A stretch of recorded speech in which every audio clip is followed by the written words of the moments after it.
Europe 1. On évoque le meurtre de la jeune Philippine, 19 ans, par un homme qui est actuellement en Suisse. Il s'est enfui en Suisse. On va revenir sur le profil de cet homme. On accueille Laurent Oberton, auteur de ce livre « Guerre » aux éditions Magnus. Merci d'être avec nous.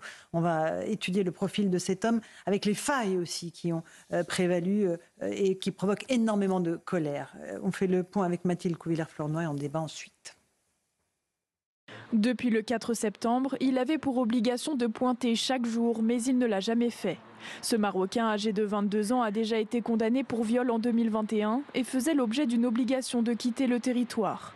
C'est ce dernier paramètre, celui de la chaîne pénale et administrative, qui est pointé du doigt par la classe politique. Le ministre de l'Intérieur, Bruno Retailleau, souhaite donc rétablir l'ordre. C'est à nous, responsables publics, de refuser la fatalité de faire évoluer notre arsenal juridique pour protéger les Français. Car c'est le premier de leurs droits et donc le premier de nos devoirs. S'il faut changer les règles, changeons-les. À gauche, l'ancien président de la République, François Hollande, regrette la lenteur administrative. Le problème avec les OQTF, c'est qu'il faut que ça aille vite. Nous sommes tous heurtés, horrifiés par ce qui vient de se passer. On ne va pas assez vite sur des décisions qui sont prises. La députée écologiste de Paris, Sandrine Rousseau, demande elle plus de fermeté judiciaire. Philippine a été sauvagement assassinée. La personne arrêtée est marocaine sous OQTF. Ce féminicide mérite d'être jugé et puni sévèrement. Le président du Rassemblement national, Jordan Bardella, s'est indigné du laxisme du gouvernement. Ce migrant n'avait rien à faire sur notre sol, mais il a pu récidiver dans la plus totale impunité. Notre justice est laxiste, notre État dysfonctionne, nos dirigeants laissent les Français vivre avec des bombes humaines. En France, le taux d'exécution des OQTF est l'un des plus bas à l'échelle européenne, autour de 7% contre 30% dans l'Union européenne. Voilà, et la réaction à l'instant de Marine Le Pen. Les Français sont saisis par un sentiment de colère et d'écœurement face à un tel laxisme, dit-elle, devenu idéologie d'État, à travers l'incapacité d'exécuter les OQTF, l'excuse de minorité, les remises de peine, les libérations prématurées des centres de rétention administrative. Voilà pour ce que dit Marine Le Pen. Laurent Oberton, on est saisi par le fait qu'on nous dise mais tout a bien fonctionné, hein, les juges ont fait exactement ce qu'il fallait, tout le monde a bien travaillé, sauf qu'il y a une petite de 19 ans qui est morte. Mais c'est peut-être ça le pire, c'est qu'on parle de dysfonctionnement, mais il n'y a pas de dysfonctionnement. C'est la norme aujourd'hui. Les OQTF, depuis, on a vu François Hollande, depuis son arrivée au pouvoir, on doit être à peu près 1 million d'OQTF notifiés qui n'ont pas été exécutés. L'application de la loi pour le viol, c'est 15 ans de prison. La peine prononcée en général, c'est 8 à 9.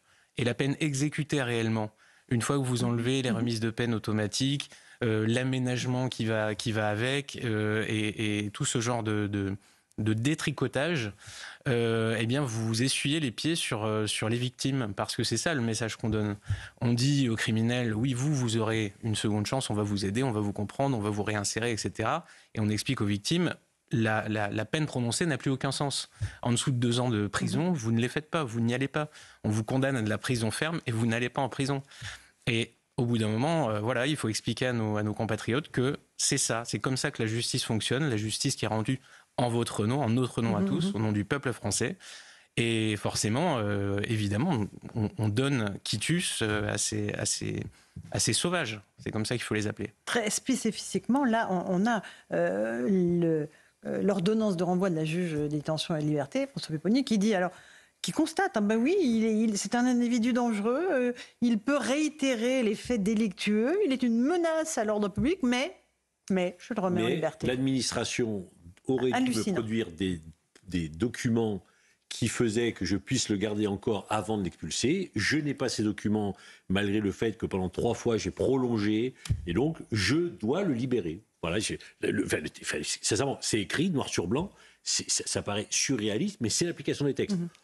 Alors après, il y aura des débats pour savoir si elle pouvait effectivement prolonger, mais elle reproche à l'administration et à la préfecture de ne pas avoir produit. Mais bon, voilà. Et au milieu, il y a une gamine qui est morte après avoir été violée. Mais voilà, elle applique les textes, mais elle l'écrit. Oui, il est dangereux. Oui, on devrait le garder, mais je ne peux pas le garder. Mais ce qui est un double problème, il y a la récidive d'un violeur, parce qu'il avait 17 ans quand il a commis son premier viol, et il y a la problématique des OQTF, Reda Bellach, vous qui êtes policier. Il y a aussi le problème de la récidive. Oui, alors, vous savez, déjà, on n'arrive pas à gérer les primo-délinquants, on n'arrive pas à gérer les délinquants.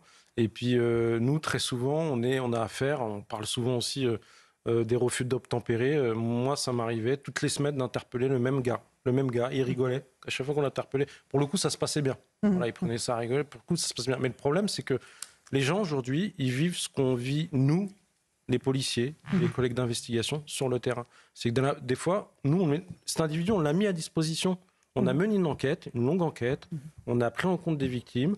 On a placé en garde à vue l'auteur. Et à la fin, on a monté un dossier hyper solide. Pour un policier, déjà, quand un individu est déféré suite à un délit de droit commun, il est content. Quand il passe en comparution immédiate, il est encore plus content. Alors quand il prend du ferme, oui, parce que ça veut dire que le dossier, il était solide. Et à la fin, on a vraiment de la frustration parce qu'on en arrive à ce résultat-là et l'incapacité de protéger... Mais ce qui transparaît dans vos propos, c'est qu'en fait, tout est fait pour démonter l'enquête des policiers.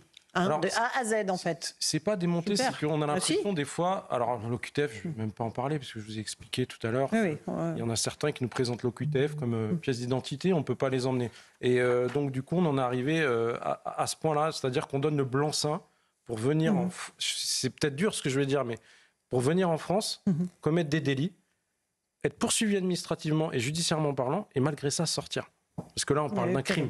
Il a été en prison. Mais vous savez, les délits de droit commun, le gars, il fait un vol à l'étalage, au QTF, il va pas faire une seconde en prison. Pas une seconde. Pas une seconde. Formidable. Mais on parlait, par exemple, là, c'est un non accompagné qui est arrivé en 2019.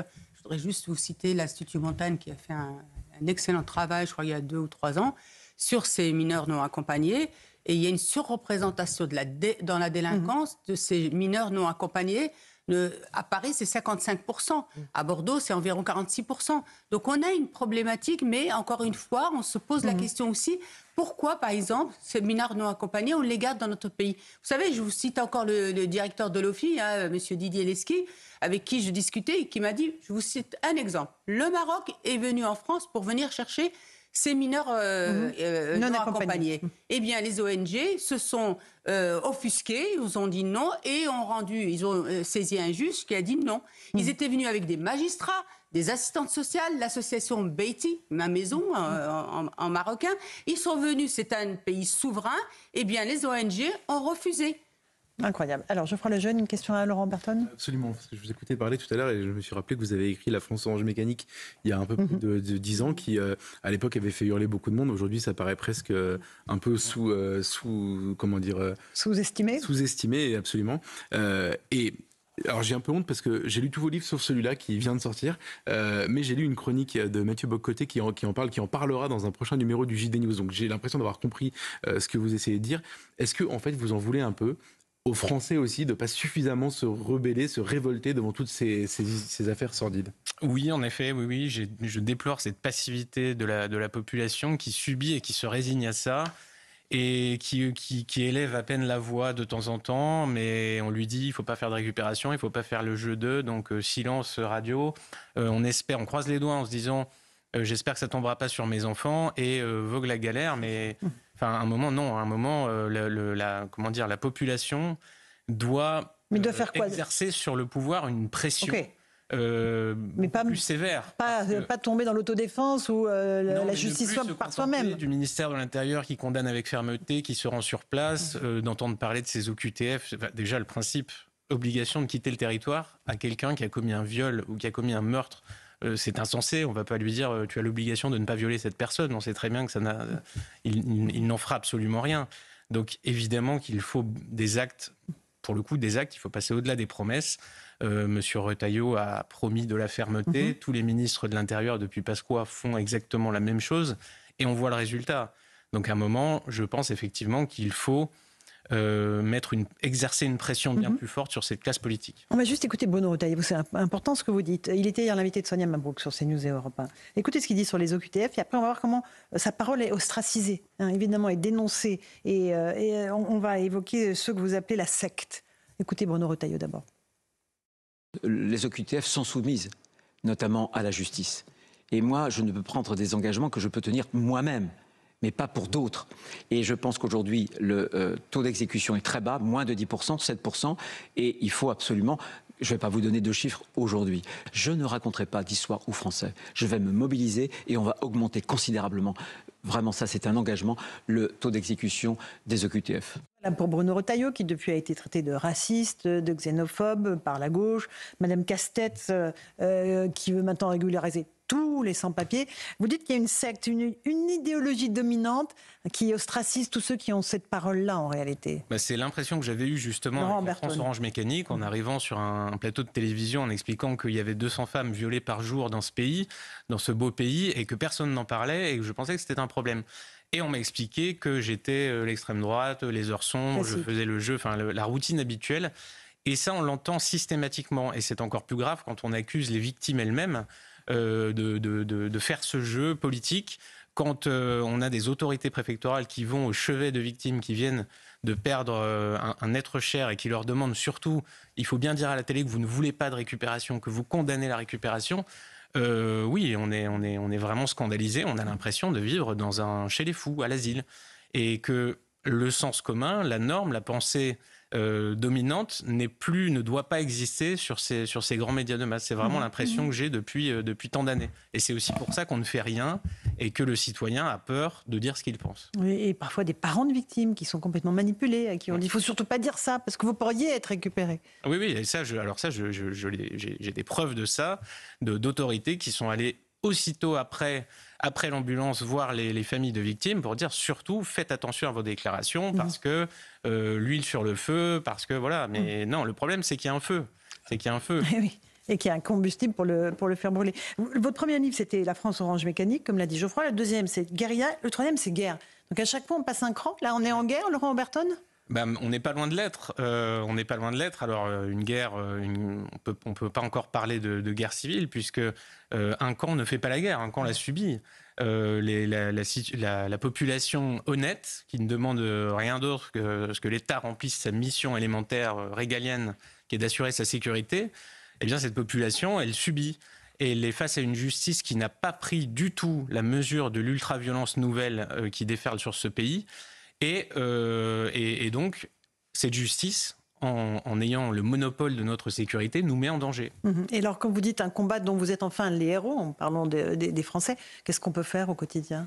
Justement, dans la loi, dans le respect de la loi, parce que nous, on respecte la loi. J'essaie de donner des pistes dans ce livre pour que le citoyen parvienne à avoir beaucoup plus, à devenir un contre-pouvoir en quelque sorte, à faire peser sur cet appareil d'État, sur cette administration, sur les gens qui rendent la justice entre nous, une pression beaucoup plus saine et salvatrice, parce qu'actuellement, le pouvoir a l'impression qu'il fait à peu près ce qu'il veut et que de toute façon, ça ne change rien. Le monsieur réfractaire va râler dans son coin, il votera vaguement un peu mal, mais on va bien lui expliquer, on va bien lui faire rentrer dans la tête nos slogans et ça passera. Et non, ça ne doit plus passer. François Pipponi. Moi, je suis intéressé par cette démarche, mais le problème aujourd'hui, c'est que le pouvoir, qu'il soit local ou national, il est loin du citoyen. Comment voulez-vous parce que, allez, si on reprend l'exemple des QTF, ça relève de l'administration, donc du préfet, en fait, de la préfecture. Mais les citoyens, ils ne voient jamais le préfet.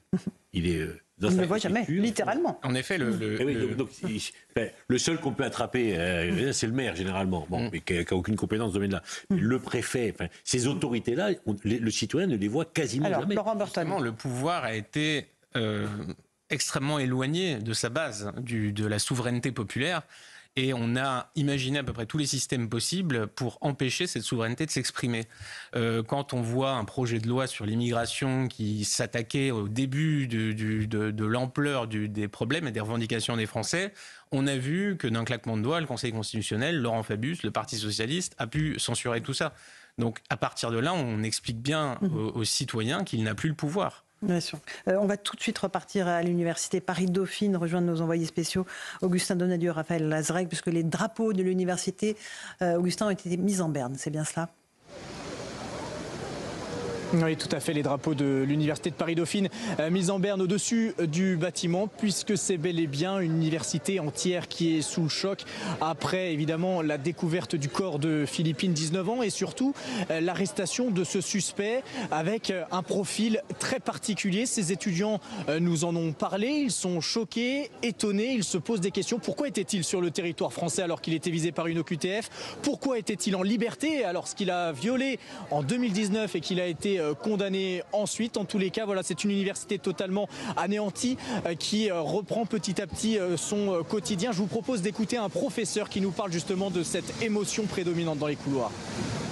Il est évident que ça a touché absolument tout le monde à Dauphine, à la fois les enseignants, le personnel administratif et les étudiants, qu'on avait une ambiance extrêmement pesante, que tout le monde s'est vraiment senti concerné par cet événement plus que tragique.